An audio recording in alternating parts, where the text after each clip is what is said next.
Dahil sa sunod-sunod na katarantaduhan ang ginawa natin sa Mobile Legends, kaya ito ang mga nangyari, naging 91 na lang ang credit score natin, at muntik na tayo di makalaro ng rank game. Dahil gusto natin na madagdagan pa ang credit score natin, kaya naglaro tayo ng solo game. Dito nga sa umpisa palang walang pumili sa roam, kaya tayo ay nag-a-adjust. Parang may naamoy ako hindi maganda. Lancelot pala ang pinili natin bilang roam, dahil bukod sa mahirap hulihin, makunat din si Lancelot mga idol, lalo na pag naka-tank emblems at tank build. Baliw!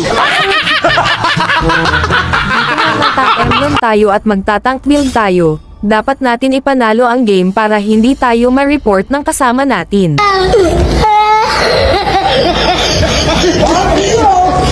Salamat pala sa suporta mo idol, nakakagana gumawa ng content. By the way mga idol, suggest kayo kung anong next content natin, pagsisikapin ko na gawin. Kung may challenge na ipapagawa kayo, comment lang kayo sa baba. Okay. Pagka-start ng game, sinamahan ko kaagad si Granger na makapag-farm ng mabilis. Di namin inakala mga idol na nag-invade pala sa taong bato si Direct, kaya siya ay aming nabigyan.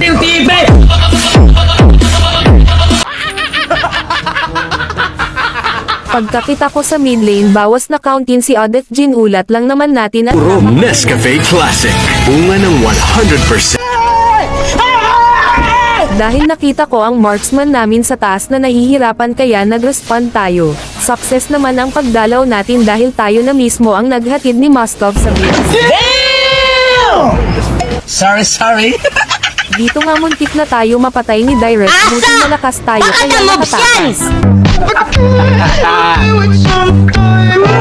Nakita ko na nag-bubuff si Direct, kaya tayo nag-invade. Yeah, boy. Nice. Dito nga low health na si Carrie, kaya pinasok ko na sa tore, kaya siya napatay. Dito nga lagi tayo nahi-hit and run, pero fast hand tayo, kaya lagi tayo nakakatakas.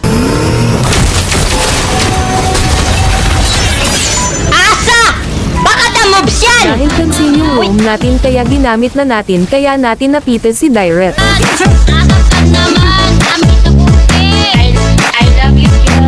Kunting tips mga idol, pag kayo ang roam o tank, lagi nyo harapan ang kalaban. Kung may pwedeng pasukin sa tore, pasukin ninyo. Lagi ninyong isipin ang salitang good trade, pwede ninyo ipalit yung buhay ninyo sa kalaban like marksman o jungle nila para mabigyan ng space ang kakamp ninyo. Paano masabi? Sobrang lakas din ng mga nakakamp natin, lalo na yung manam natin na Granger, dahil naka-mage build si Johnson, kaya sobrang dali lang niyang pitasin. Malaman mo ng mga pag-ihip.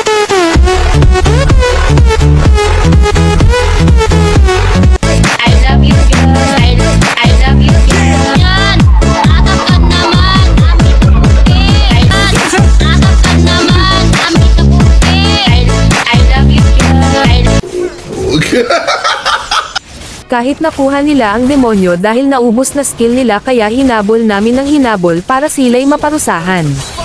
Dahil naka-tank build tayo, kaya mahihirapan nila tayo pitasin.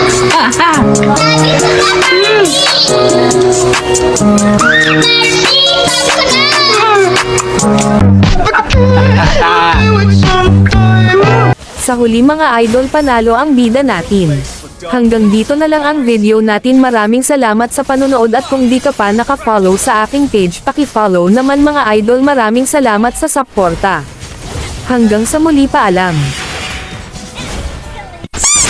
Victory! Baliw, TV!